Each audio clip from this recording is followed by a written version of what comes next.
My wife and her best friend accused me of having an affair, then got angry when I didn't have one. I, 31M, and my wife, 29F, had a baby last December. It was a traumatic birth, and my wife developed postpartum depression. While she was originally going to go back to work after the birth, she's been struggling enough that we decided to wait until our daughter was a year old and reassess. She has been going to therapy weekly. With my wife home full-time, I've had to work increased hours. This is something we discussed prior to making this decision, and she knew this from the start. A few weeks ago, my boss approached me about a project that would require a lot of overtime in a short amount of time. It would both be great financially and for my career. I talked to my wife about it, and she agreed that I should say yes to my boss. For the 4 weeks I'd be working on this, my mother-in-law and her best friend, Jessie, 29F, name changed, would come help out with some of the duties that I typically do. Jessie is a stay-at-home mom with a 4-year-old and a 2-year-old. She began coming over during the day and would watch the kids with my wife. 3 weeks into the project, it became clear that we'd need a few more weeks to get it together. I went home that night and talked to my wife about it. She said she was okay with it, but got very cold in the days after. It wasn't unusual behavior over the past few months, so I didn't think much about it and tried not to take it personally. During the last week of the project, I got home one night and saw that Jessie was still at the house. I didn't think much about it, said hi to her and my wife, and then went to go check on our daughter. Before I could get to her room, I heard Jessie say something along the lines of, "He doesn't even stop to greet you." Definitely a sign. I turned around and asked what it was a sign of. Immediately, my wife started crying and Jessie started accusing me of having an affair. She told me that I must hate my wife because she has PPD and am not attracted to her because she gained weight from the pregnancy. Neither of these things are true. I'm trying my best to help my wife through her PPD while supporting our family. And I think she looks great how she is right now. She just hasn't wanted to have SMECs, and I haven't pushed. Jessie then demanded to see my phone. I told her no. She told me that's a sign that I'm guilty. I told my wife that I would let her see my phone if she wanted to. She nodded, and something inside me broke.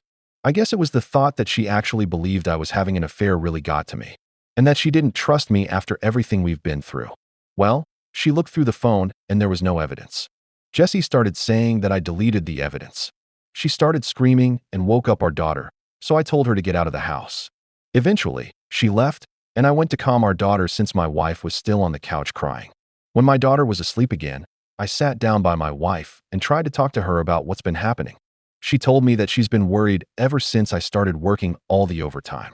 I told her that we'd talked about how good of an opportunity it was, and she agreed to letting me take on this project. She said it was very suspicious to increase the length of the project. I told her that sometimes that happens.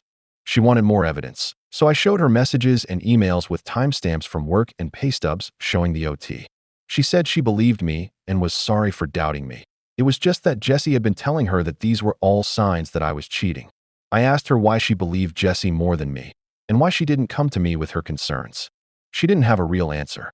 It's been a couple weeks, and the project is over. I actually scaled back and am trying to work a little less than I was before the project so I can spend more time with my wife and daughter. But I feel so burnout trying to do everything and becoming resentful because in the back of my mind, I know that my wife doesn't trust me. I ask myself, what happens the next time I have a project? Or I have to run errands one day? Or if I have a business trip? Am I going to come back every time to accusations that I'm cheating? I've tried bringing it up a couple times, but my wife tells me it's not the time and that she's tired or sad. I try to be mindful of her feelings, but I wonder if that means that I can never have any of my own. I'm not sure what to do here. Any advice for how I can move forward? Update. Thank you to everyone for all of the advice and support on my previous post. I think a lot of you pointed out what should have been obvious, that I need to get a therapist and start looking after my own mental health. A couple people asked for an update, so I'm giving one, but it's not happy. That night, I approached my wife and told her that I was going to find a therapist.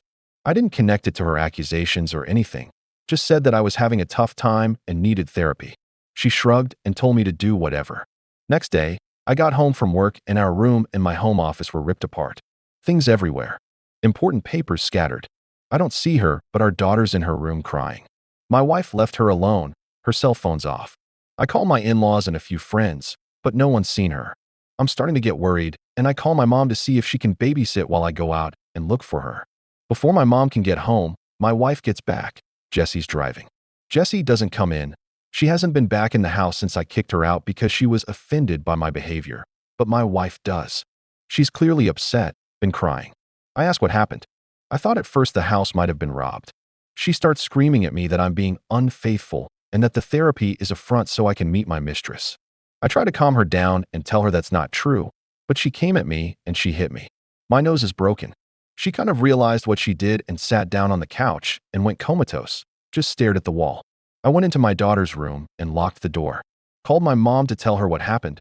She was already on her way, and my mother-in-law to ask her to come over and take care of my wife. I packed a bag for my daughter, and when my mom got there, we left. My wife didn't even look up.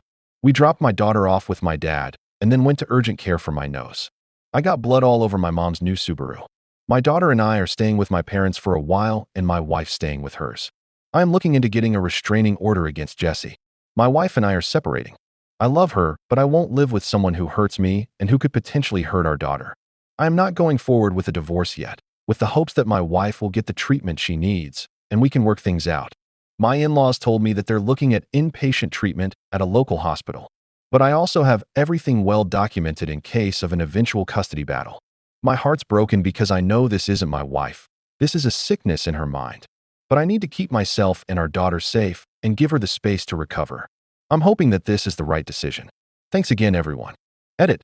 Thank you all for your feedback. I've talked to my parents after reading your comments and came to the conclusion that for my daughter's protection, I need to file a police report. I am headed to the station now. Relevant post. Do I let the woman I fought with my wife's death let her speak at her funeral? TLDR, a woman fed lies to my wife, suffering from postpartum depression that led to a mental breakdown and her death. She now wants to speak at my wife's funeral. Denying her would start trouble, which I'm not sure would be worth it. There's more context for this situation in my post history. My wife passed on early Monday morning. Convinced by her friend Jessie that I was having an affair that I did not have, she had a mental break, which resulted in me taking our infant daughter and staying with my parents for a while. She was with her parents, who planned on taking her to the hospital for inpatient treatment on Monday. On Sunday night, she came to my parents' house and demanded I give her our daughter.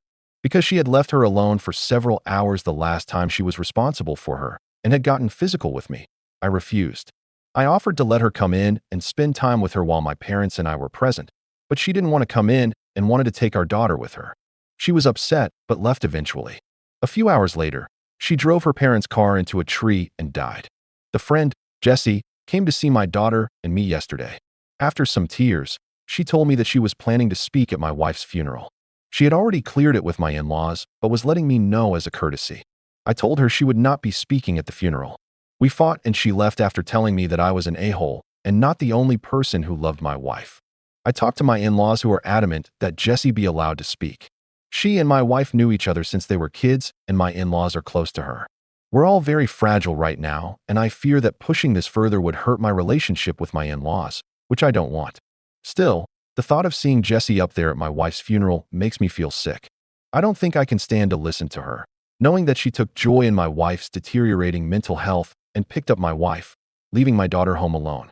That being said, I don't trust myself to make the best decisions right now. My mind's clouded by grief, guilt, and fear. My parents are split on what to do, and I don't have the energy to reach out to my friends.